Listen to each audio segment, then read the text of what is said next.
Welcome to BPSC EPSC study.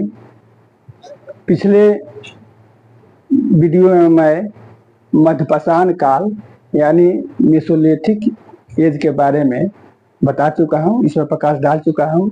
अब इस video में मैं नवपाषाण काल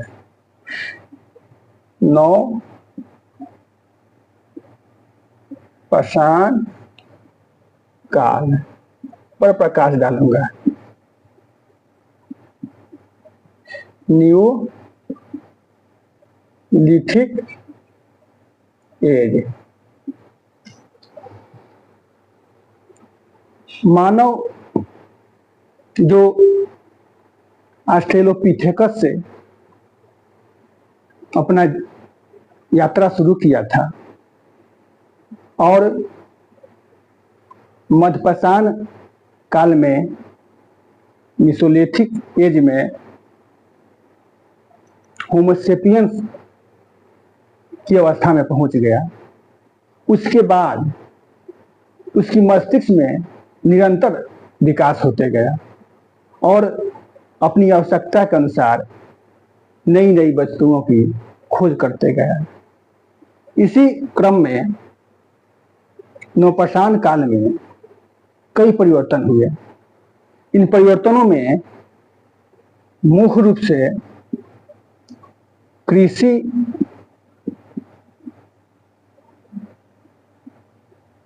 का उद्भव एवं विकास सबसे महत्वपूर्ण है। दूसरा परिवर्तन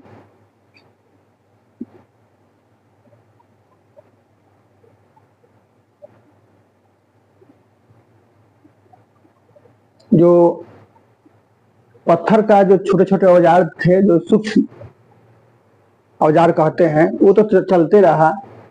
इसमें हड्डी का भी औजार का बड़े पैमाने पर प्रयोग होने लगा। यद्यपि सूक्ष्म औजार और हड्डी का जो प्रयोग था वो हमको मध्यपाषाण काल के अंतिम चरण में देखने को मिलता है और इस काल में हड्डी का जो औजार बनाया जाता था उसका प्रचलन बहुत बढ़ गया।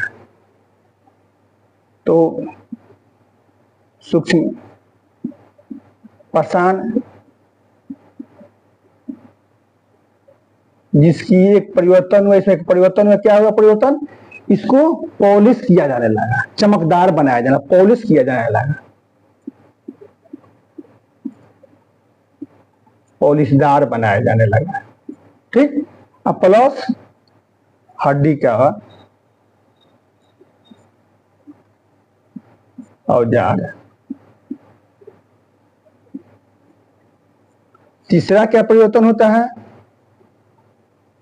आग पर पूर्ण रूप से नियंत्रण स्थापित कर लिया गया। जो आग पर पूर्ण रूप से नियंत्रण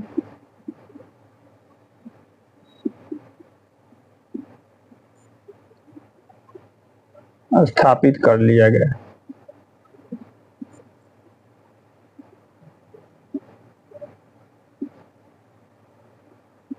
यानी कि इसका अपनी आवश्यकताओं के अनुसार उपयोग किया जाने लगा। और चौथा मृदभांड का प्रयोग।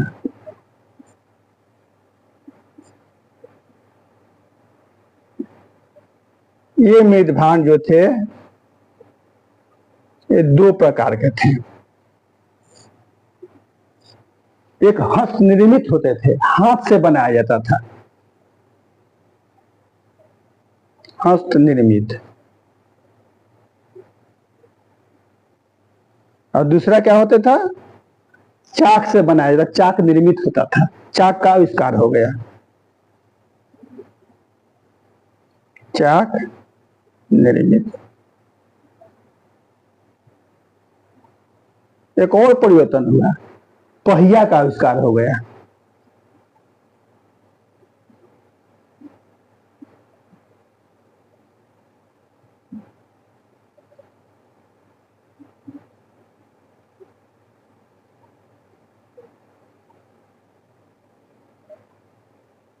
देखिए, अब जो मानव था वो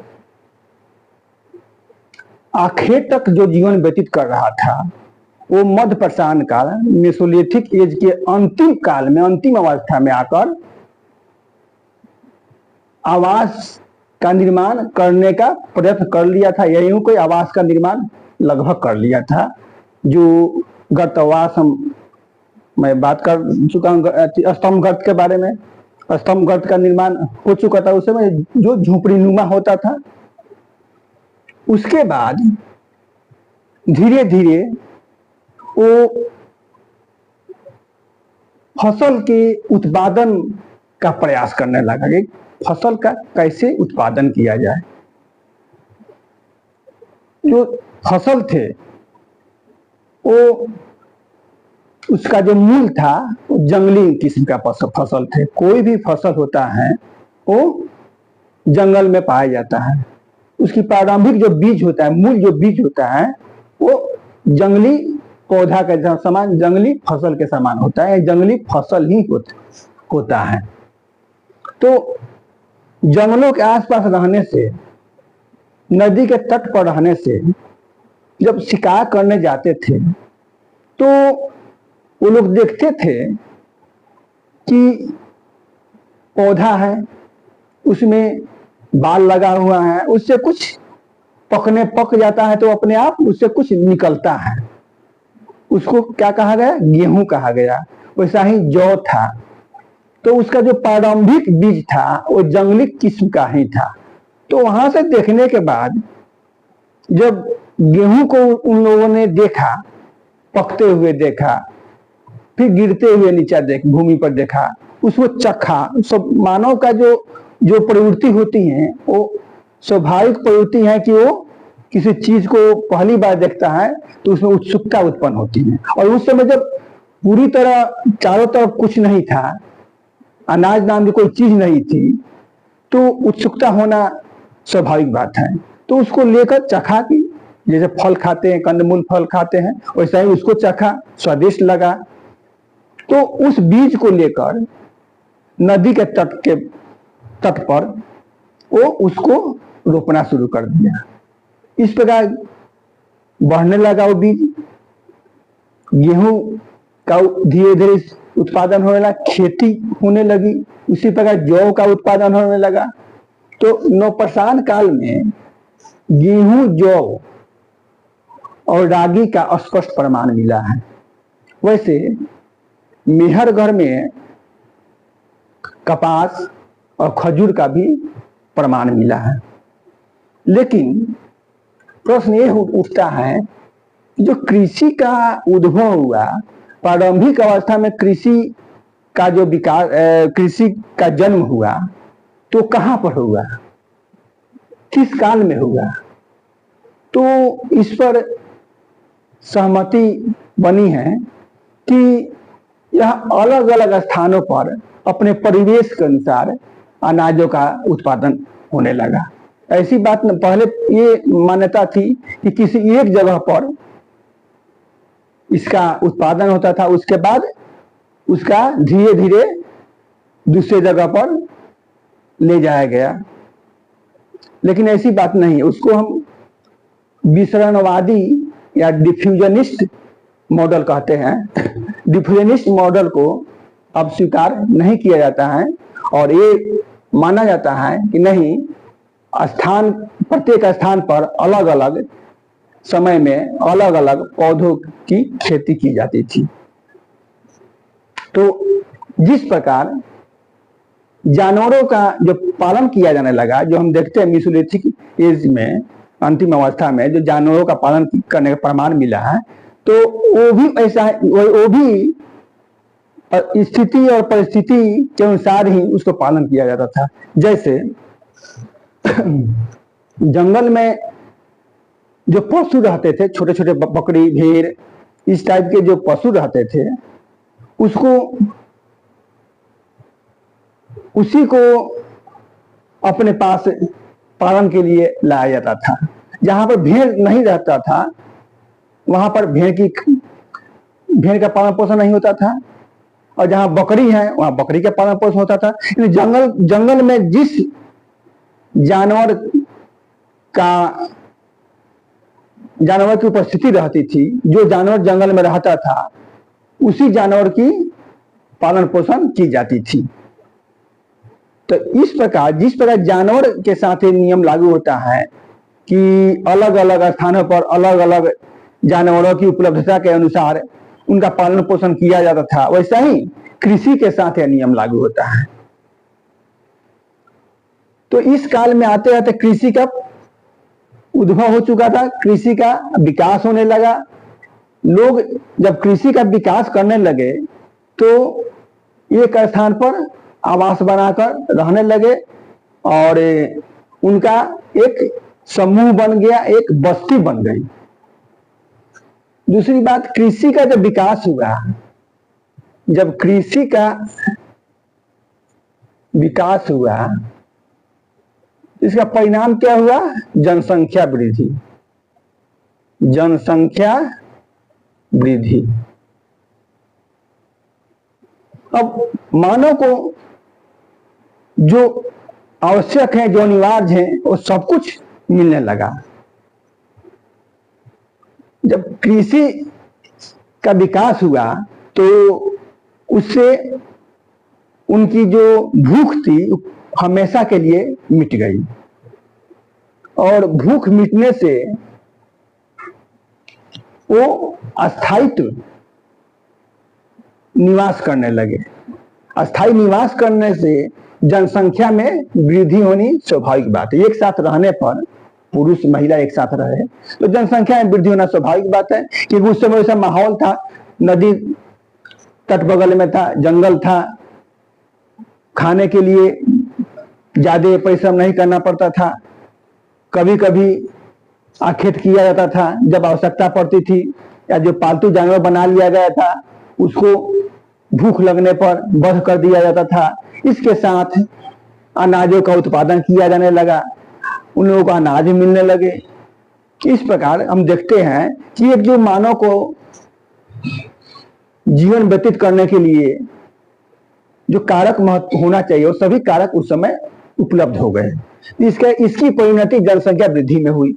जब जनसंख्या बढ़ने लगी तो वो बस्तियों की संख्या भी बढ़ने लगी। बस्तियों की संख्या भी बढ़ने लगी। संख्या वृद्धि, जनसंख्या बढ़ेगी, स्वाभाविक बात है, बस्ती की संख्या बढ़ेगी।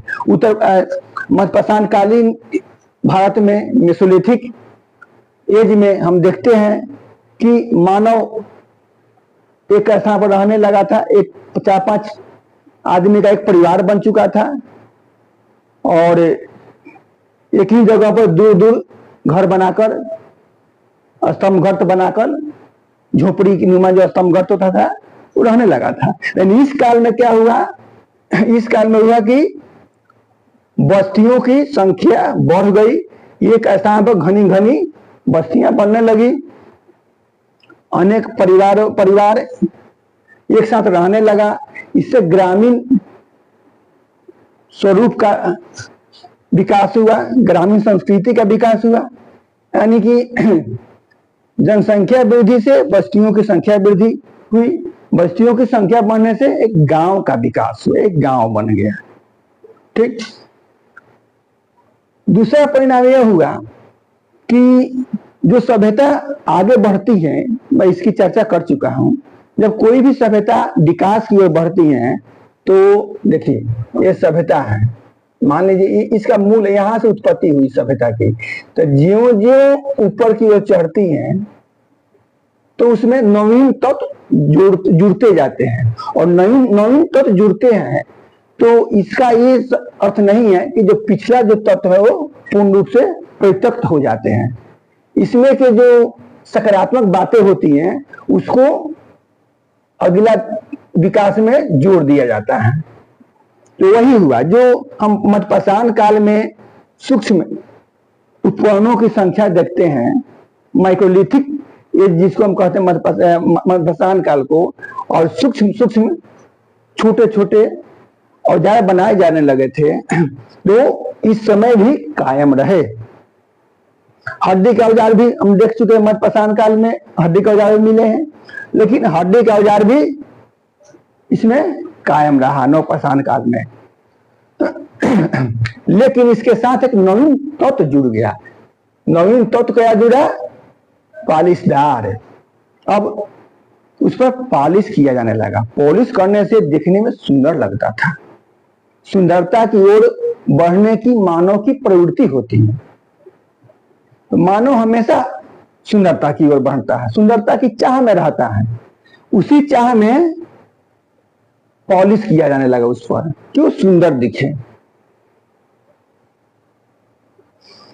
तीसरी जो बात है, आग, जो हम देख चुके कि आग का आविष्कार आपको होमो इरेक्टस ने किया था, वो अब पूर्ण रूप से मानव के नियंत्रण में था। यानी आग पर मानव नियंत्रण स्थापित कर लिया था और उसका उपयोग जो था अपने अनुसार करना सीख गया था कि आग का कैसे उपयोग करना है। आग को खाना बनाने के लिए विशेष रूप से उपयोग किया जाने लगा। जो पहले हम देखते हैं कि जानवरों से सुरक्षा के लिए, अपने शरीर को गर्माहट प्रदान करने के लिए इत्यादि के लिए आग का प्रयोग किया जाता था। लेकिन इस समय आग पर पूर्ण नियंत्रण स्थापित कर इसे खाना बनाया जाने लगा। मतलब पका हुआ खाना खाया जाने लगा, और पका हुआ खाना खाने से मनुष्य का जो पाचन शक्ति थी वो मजबूत हुई, और इनको सभी तरह के जो संतुलित आहार हैं वो प्राप्त होने लगे। इससे उनका सब विकास होना स्वाभाविक बात है। चौथा कारक हम देखते हैं, सबसे महत्वपूर्ण कारक है कि इस काल में मृदभांड का प्रयोग होने लगा। तो मृदभांड का प्रयोग क्यों होता है? यानी कि मिट्टी के बर्तन का प्रयोग, मिट्टी के बर्तन जिसमें अनाज रखा जाता है। तो मृदभांड का या मिट्टी के कोई बर्तन, कटोरा हुआ या थाली हुआ, इस प्रकार के बर्तनों का प्रयोग होने लगा था। तो इसका प्रयोग होने के पीछे मूल कारण है कि जब अधिशेष होने लगा, जैसे उस समय मानव मांस भी खाता था, पका हुआ मांस, अनाज भी खाने लगा, तो अनाज का उत्पादन भी होने लगा, तो कुछ अधिशेष बन जाता था। तो उस अधिशेष की सुरक्षा के लिए मृदभांड का मिट्टी का बर्तन बनाया जाने लगा, और मिट्टी के बर्तन का उपयोग खाने पीने में भी होने लगा। ये मिट्टी का जो बर्तन जो था वो पहली अवस्था, पहले चरण में, नवपाषाण काल के पहले चरण में हाथ से बनाया जाता था। लेकिन हाथ से बना हुआ बर्तन टेढ़ा मेढ़ा सुडौल नहीं होता था। तो धीरे धीरे चाक का आविष्कार किया गया, जो चाक पर रखकर जिस तरीका से हम चाहते वैसा बर्तन बना लेते थे, और वो बर्तन सुडौल होता था, देखने में सुंदर लगता था। आज भी ग्रामीण क्षेत्रों में चाक निर्मित बर्तन बनाए जाते हैं। वो आविष्कार हुआ था नवपाषाण काल, न्यूलिथिक एज में, लेकिन आज तक इसकी निरंतरता बनी हुई है, और उसी निरंतरता के तहत आज भी चाक से मृदभांड बनाए जाते हैं। परिश्रम भी कम लगता था, इसमें अधिक संख्या में मृदभांड बनाए जाते थे, देखने में सुंदर लगने लगा। और एक और आविष्कार है पहिया का आविष्कार। पहिया का आविष्कार ने क्रांतिकारी परिवर्तन ला दिया। इसने मानव के आवागमन को सुविधाजनक बना दिया। जब मानव एक स्थान से दूसरे स्थान पर जाता था तो आने जाने में परिश्रम करना पड़ता था, समय अधिक लगता था। यानी पहिया के आविष्कार से यातायात का साधन का विकास हो गया और मनुष्य आसानी से एक स्थान से दूसरे स्थान पर जाने लगा। इस प्रकार लोगों में के संपर्क में वृद्धि होती है और लोगों के संपर्क में जो ही वृद्धि होती है त्यों ही आदान प्रदान की क्रिया प्रारंभ हो जाती है। आदान प्रदान की क्रिया प्रारंभ होने से ही व्यापार का आगमन होता है। यानी कि नवपाषाण काल के अंत में जाते जाते व्यापार का विकास हो चुका होता है और वस्तु विनिमय ही व्यापार का माध्यम था। जैसे एक परिवार को कुछ कमी हो जाती थी तो दूसरे परिवार से कुछ लेता था, उसके बदले में कोई दूसरी वस्तु देता था जो उसके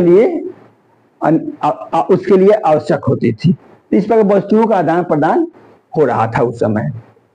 तो ये सारे परिवर्तन जो हुए वो विकास को पटरी पर ला दिए, विकास धरातल पर आ गया और जो मानव थे वो एक विकसित मानव बन चुके थे और सामाजिक आर्थिक विकास की ओर बढ़ना प्रारंभ कर दिए थे। तो एक प्रश्न उठता है कि कृषि का प्रथम प्रमाण कहाँ मिलता है, प्रथम साक्ष्य कहाँ मिलता है। तो आप लोग याद रखिएगा कि कृषि का प्रथम साक्ष्य मेहरगढ़ में मिला है, जहां पर अनाज मिला है। यानी मेहरगढ़ में गेहूं और जौ, खजूर, कपास का प्रमाण मिला है। गेहूं का 3 किस्म मिला है और जौ का 2 किस्म। तो मेहरगढ़ आपको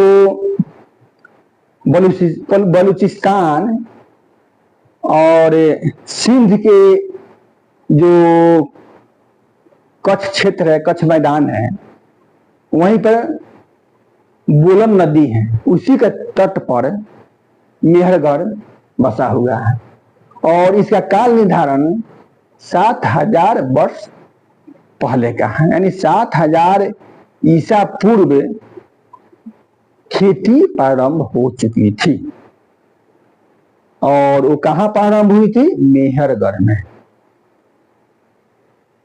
मेहरगढ़ में केवल कृषि का ही प्रमाण नहीं मिला है, वहां पर पशुपालन का भी साक्ष्य मिला है, वहां पर कच्चे ईंटों के मकानों का भी साक्ष्य मिला है। अब कच्चे ईंट का प्रयोग किया जाने लगा था। ये कैसे मानव का विकास हो रहा है। तो ये सारी विशेषताएं नवपाषाण काल की हैं। इन सारी विशेषताओं के साथ जो मानव था आगे बढ़ता है और विकास की सीढ़ियों पर चढ़ना प्रारंभ कर देता है और इसे नवपाषाण काल के अंत में जाते जाते व्यापार वाणिज्य का भी विकास हो जाता है, लेकिन वो सीमित अवस्था में है और वस्तु विनिमय के माध्यम से ही व्यापार वाणिज्य होता था।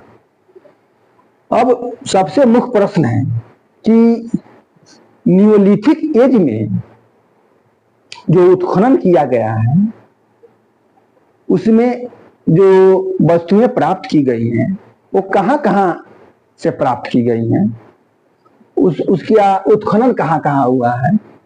तो भारत के सभी क्षेत्रों में नियोलिथिक एज की प्राप्ति होती है।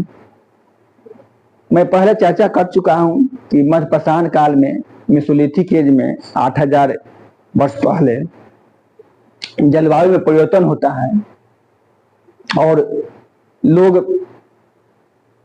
उत्तर पश्चिम भारत से पलायन करते हुए पूर्वी भारत और दक्षिण भारत की ओर आते हैं।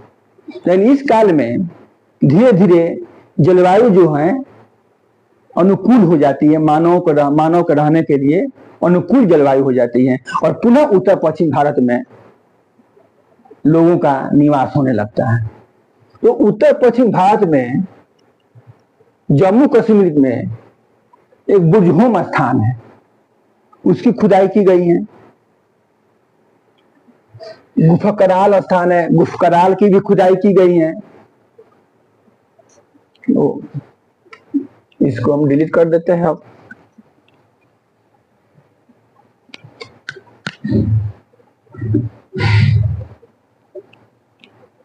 अब देखिए बुरहोम,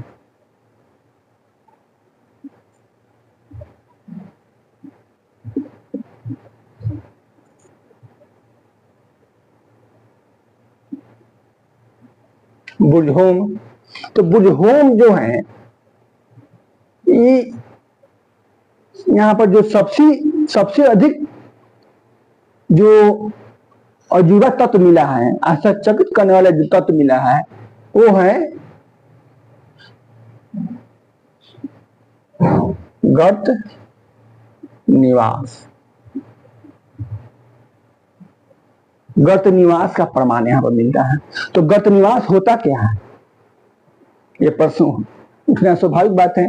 तो जो गर्त निवास था वो अंडरग्राउंड आवास था, जमीन के अंदर खुदाई कर एक आवास का निर्माण किया जाता था और जाने के लिए वहां पर सीढ़ियां बनाई जाती थी नीचे जाने के लिए, उसी को गर्त निवास कहते हैं। स्तंभ गर्त भी मिला है, यहाँ पर स्तंभ गर्त भी मिला है। तो स्तंभ गर्त जो था वो हमको बता चुके हैं कि झोपड़ी के समान ये होता था। तो दोनों में अंतर है, दोनों को एक समान मत समझिएगा। गर्त निवास अंडरग्राउंड घर होता था, यानी जमीन के अंदर खोद कर उसको बनाया जाता था, सीढ़ियां बनाई जाती थी। और स्तंभ गर्त झोपड़ीनुमा आवास होता था। दूसरी बातें हैं बुरहोम में सूक्ष्म पाषाण उपकरण प्लस हड्डी का उपकरण भी मिला है। सूक्ष्म पाषाण उपकरण में जो हड्डी पाषाण का जो विभिन्न तरह के उपकरण मिले हैं।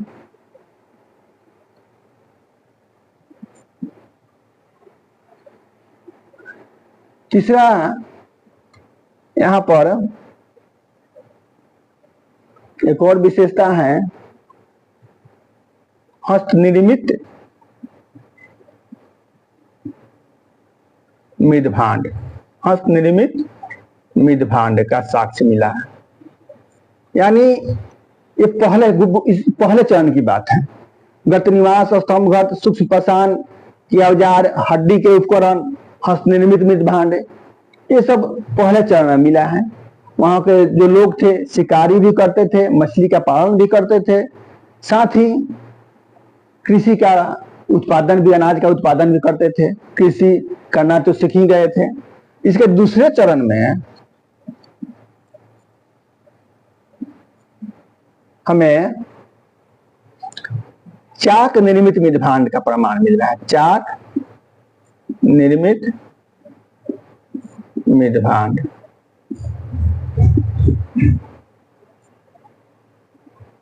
दूसरे चरण में जाते हैं तो चाक निर्मित, अब चाक पर, चक्के पर जो मिट्टी के बर्तन का निर्माण किया जाने लगा। तो बुरहोम जो है इन सारी विशेषताओं के लिए जाना जाता है। उसी प्रकार जम्मू कश्मीर में गुफकराल भी स्थान है। स्वात घाटी में, उत्तर पश्चिम भारत में एक स्वात घाटी है, वहां पर सराय खोला स्थान है। स्वात घाटी में सराय खोला स्थान की खुदाई की गई है। वहां से हमें नवपाषाण कालीन अवशेष मिले हैं। यह करके हम चर्चा कर चुके हैं। उत्तर प्रदेश के बेलन घाटी है, वहां पर कोल्डिहवा स्थान है। कोल्डिहवा स्थान से हमें जो है कोल्डिहवा से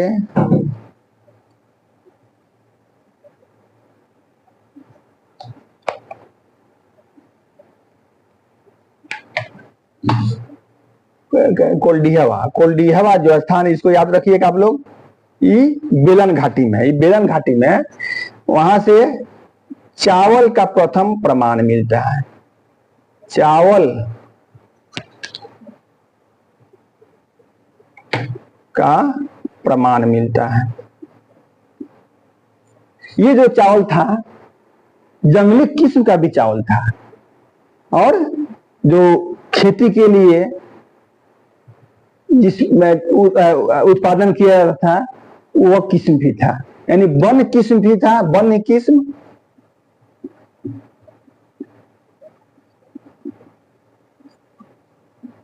प्लस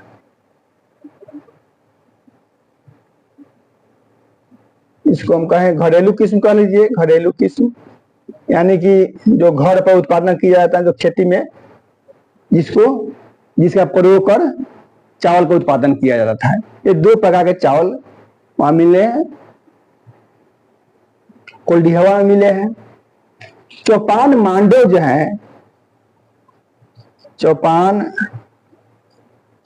मांडो, यहां से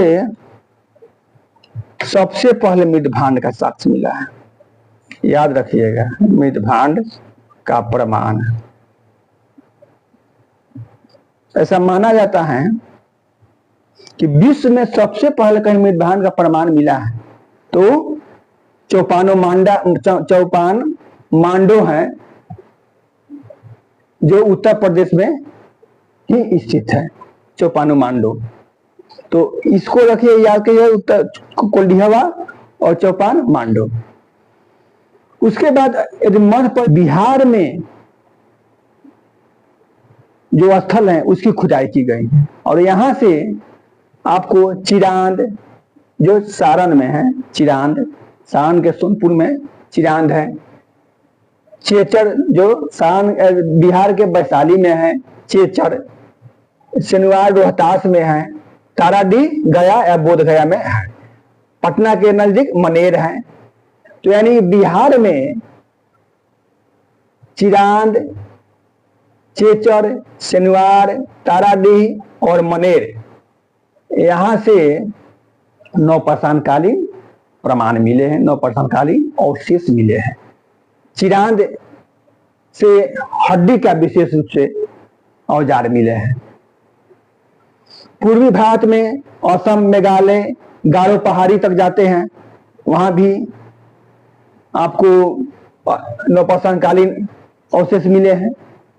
दक्षिण भारत में बृहद पैमाने पर अवशेष मिले हैं, जैसे कर्नाटक में जाते हैं तो कर्नाटक में मौस्की है, ब्रह्मगिरी है, हलूल है, पिकलियल है, संगेकल्लू है, तकल कोट्टा है, कर्नाटक में है। तमिलनाडु में पयमपल्ली है, और आंध्र प्रदेश में उत्तरनूर है। ये सब थोड़ा आप लोग ध्यान दे दीजिएगा, इसको याद रखिएगा कि इससे प्रश्न पूछा जा सकता है। एक और बात बताना चाहूंगा कि कोल्डिहवा जो चावल के प्रमाण मिले हैं वो लगभग 6000 से 5000 ईसा पूर्व के माने जाते हैं। यानी मेहरगढ़ में जो प्रमाण मिले गेहूं जौ का, वो 7000 वर्ष पहले की है, 7000 ईसा पूर्व। और जो कोल्डिहवा में मिले हैं वो चावल का जो प्रमाण मिला है वो 6000 से 5000 ईसा पूर्व उसका काल निर्धारण किया गया है। तो इस प्रकार हम देखते हैं कि नियोलिथिक एज जो है, जो नवपाषाण काल है, वो अपने अंतिम अवस्था तक आते आते एक ग्रामीण संरचना का रूप ले चुका होता है। ग्राम का एक विकास, गांव का विकास हो चुका रहता है, और लोग एक दूसरे से संपर्क स्थापित कर चुके होते हैं। उनकी मूलभूत आवश्यकताओं की पूर्ति हो चुकी रहती है। अब उनको और विकसित होने के लिए और विकास की ओर बढ़ने के लिए व्यापार वाणिज्य का विकास करना सब व्यापार वाणिज्य के विकास के लिए प्रसिद्ध रहते हैं। यानी कि ये सारी मूलभूत आवश्यकताएं की पूर्ति होने के बाद और अपने आप को डेवलप करने के लिए, विकसित होने के लिए, विकास के लिए बढ़ने के लिए व्यापार वाणिज्य का विकास करने की ओर बढ़ते हैं कि ताकि और व्यापार वाणिज्य का विकास हो जाए और उपभोग की सामग्रियां, विलासिता की सामग्रियां और प्राप्त होने लगे। उसके बाद जो विश्व स्तर पर जो देखते हैं तो नवपाषाणकालीन दशा, नवपाषाणकालीन स्थिति को, नवपाषाणकालीन विश्व को इतिहासकारों ने 9000 वर्ष पहले तक ले गया है। 9000 से विश्व स्तर पर न्यूलिथिक एज का प्रारंभ होता है। लेकिन भारत में 7000 के बाद लगभग नवपाषाणकालीन स्थलों की प्रमाण मिलने लगता है। यानी भारत में 7000 से लेकर लगभग 3000 ईसा पूर्व तक नवपाषाणकालीन स्थल को माना जा सकता है। यद्यपि कहीं कहीं तो 700 ईसा पूर्व तक ही चला है। यानी कहने का अर्थ है कि मध्यपाषाणकालीन स्थल, नवपाषाणकालीन स्थल एक दूसरे से मिले हुए थे और फिर नवपाषाणकालीन जो स्थल था उसे खुदाई की गई है तो कहीं कहीं पर तांबा का प्रमाण मिला है, तांबा का प्रमाण मिला है। तो इसको हम लोग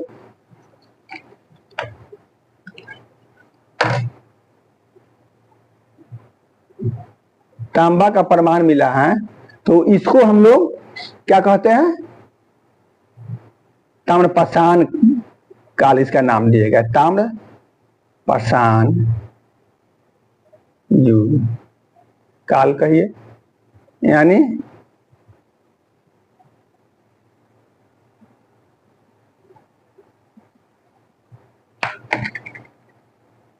कैथोलिथिक एज, कैथोलिथिक एज इसका नाम दिया गया ताम्रपाषाण। पत्थर के साथ साथ तांबा का भी प्रमाण मिलने लगा नवपाषाण काल के अंतिम चरण में, तो उसको कैथोलिथिक एज नाम दिया गया। तो ये भी एक जगह नहीं मिला है, कहीं तांबा का प्रयोग होता था, कहीं नहीं होता था। यानी कि ये हम नहीं कह सकते हैं कि नवपाषाण काल के बाद ताम्रपाषाण काल का सभी जगह प्रारंभ हो गया था। नवपाषाण काल के बाद जो सभ्यता का विकास हुआ, व्यापार वाणिज्य का विकास हुआ, वो एक विशिष्ट क्षेत्र में सिंधु सभ्यता के रूप में परिणत हो गया। तो सिंधु सभ्यता हम देखते हैं जो एक विकसित सभ्यता थी, उसमें नवपाषाणकालीन स्थल जो थे वो परिणत हो गए। उसका ग्रामीण सभ्यता थी वो शहरी सभ्यता में बदल गई, सिंधु घाटी सभ्यता में बदल गई। लेकिन वो कुछ विशिष्ट क्षेत्रों के लिए था। लेकिन उन क्षेत्रों के अलावा जो क्षेत्र थे वो ग्रामीण परिवेश में ही रहे, ग्रामीण क्षेत्र ही थे और वहां पर तांबा का प्रमाण मिला है। यदि धातु में किसी धातु का सबसे पहले प्रमाण मिला है तो तांबा है। इसलिए आज भी धार्मिक अनुष्ठानों में तांबा का महत्वपूर्ण स्थान है।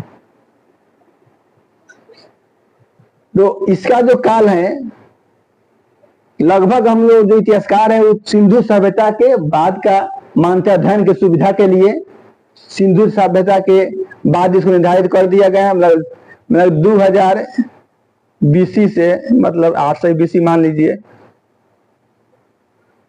तो सिंधु घाटी सभ्यता लगभग 1900 ईसा पूर्व तक चली और ये 2000 से 800 BC तक इसको माना गया है। लेकिन इसके पहले भी यत्र तत्र तांबा का प्रमाण मिला है। तो इस प्रकार हम देखते हैं कि जो मानव ऑस्ट्रेलिथेकस से आगे बढ़ा था वो एक विकसित मानव के रूप में परिणत हो गया और विकसित अर्थव्यवस्था का विकास कर लिया। इस प्रकार जो मानव का विकास हुआ वो सिंधु घाटी सभ्यता में अपने चरमोत्कर्ष पर पहुंचता है और सिंधु घाटी सभ्यता के बाद फिर से तानपाषाण काल को हम देखेंगे। लेकिन सिंधु घाटी सभ्यता जो थी, सिंधु घाटी सभ्यता